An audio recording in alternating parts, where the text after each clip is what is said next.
What's going on, everyone? It's Epictastic Joshua here. Welcome back to the channel. I talk movies, TV, music, and anime, giving you guys my thoughts on Knights of the Old Zodiac. Oh my god! The hell, man! Oh my god! This movie came out back in May, and this was directed by Tomek Bagiński, from a screenplay by Campbell, Stuecken, and Kiel Murray, based on the manga Saint Seiya, and stars Mekane Yu, Famke Janssen, Madison Eastman, Diego Tinoco, Mark Dacascos, Nick Stahl, and Sean Bean. We follow a headstrong street orphan, Saya, and he's looking for his abducted sister, and he unwittingly taps into hidden powers, and he discovers that he might be the only person alive who can protect a reincarnated goddess sent to watch over humanity. So in order to do this, he has to let his past go and embrace his destiny to become the Knight of the Zodiac. You guys know me here, or this is your first time not knowing me. The fantasy genre is my favorite movie genre of all time. I think there's a lot you can do in the fantasy world that you can play around with, like dragons and vampires, werewolves, Brothers Grimm, witches and wizards and kaiju stuff. I love all of that stuff, and there's a reason why the fantasy genre is my favorite genre. There's some great quality movies there, like the Harry Potter movies, Lord of the Rings, you got Dragonheart, Pan's Labyrinth, you got Labyrinth, so much great fantasy movies out there. But there's also some bad fantasy movies out there when you don't put a lot of competency in here. When I saw the trailers for this, I wasn't overly excited, but I was actually pretty curious to see how a Japanese manga was gonna go. And I went into it open-minded. I said, if nothing else, at least be a decent fantasy film. Unfortunately, this is one of the most dull, ill-conceived fantasy movies I've seen all year, and this is a very big disappointment considering the potential this had. And one of the many reasons as to why Japanese manga adaptations doesn't work for theaters or American audiences most of the time. Now, something like Alita Battle Angel, that movie worked because it respected the source material. Dragon Ball Evolution didn't work because it wasn't all that competent. This is not a very good movie here. And this movie is very lackluster. There are some things in this movie I do like. It's not a lot, but there's only a few things in this movie that keeps me from giving this the worst of the worst in my grade. Some of the actors in this movie are trying to give some good performances and give some life into a horrendous and complicated and very convoluted script. Mark Dacascos is a very good actor, good martial artist. I think he does the best he can for what he's given. Sean Bean, I think, is very good for what little he's able to do in this. But the two I thought really gave effort, besides those two, was Madison Eastman and Famke Janssen.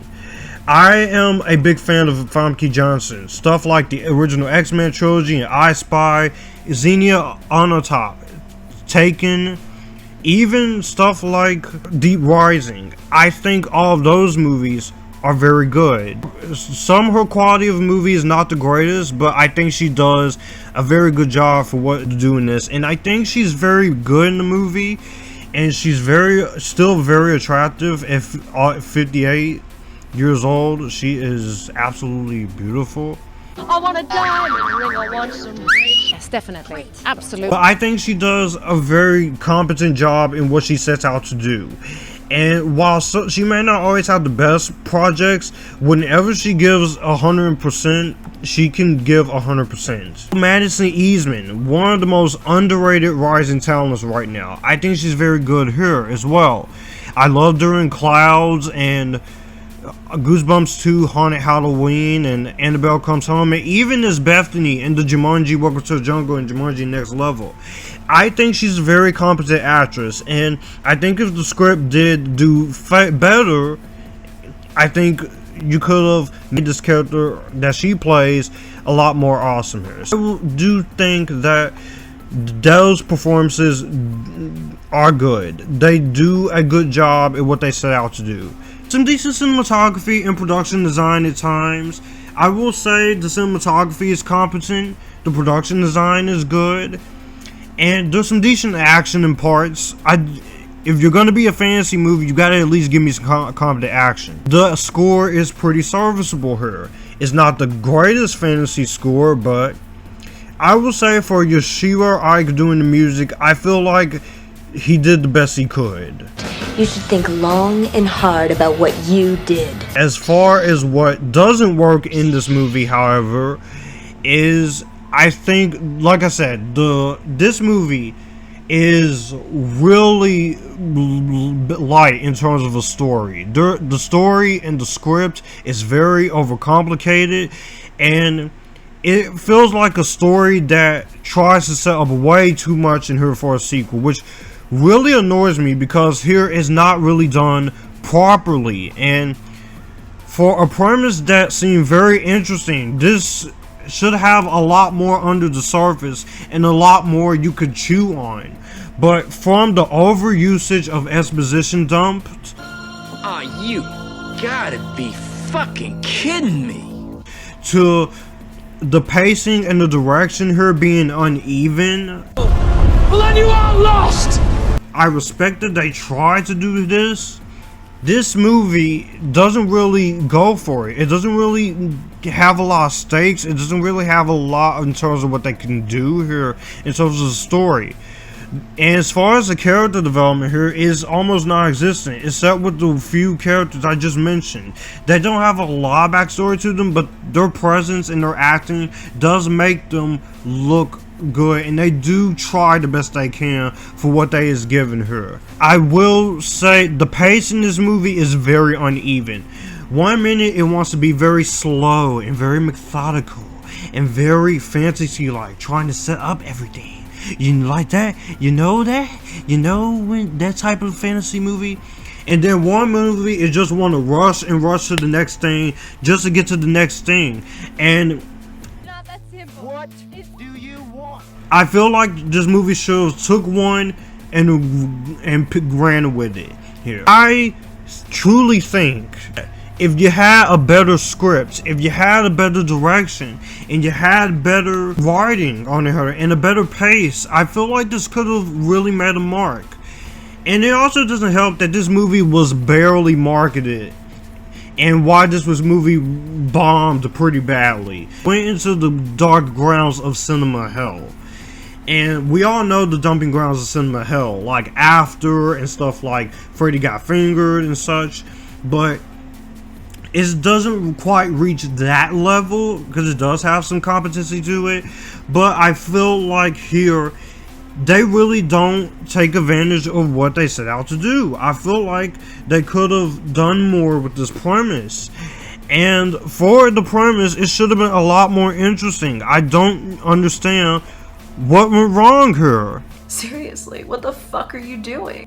It doesn't really go into it as much, because when you expect a movie like this, you really want a movie like this to actually commit and actually go for it. And unfortunately, I didn't think the movie really took advantage of it. Not to mention, I have to say, in terms of editing, this movie feels heavily complicated in terms of everything it's trying to do, because it's not done properly here.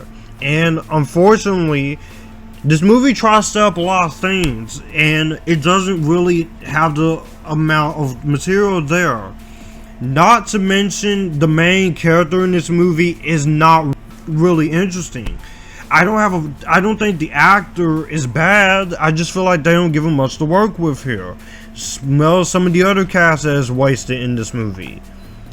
This is also a waste of Nick Stahl and Sean Bean, Diego Tinoco, TJ Storm. A waste of a cast that could have been something really special. As a fantasy genre movie fan, movies like this deserves better, especially movies based on Japanese manga. This is one of the most disappointing movies of the year and one of the worst movies of this year.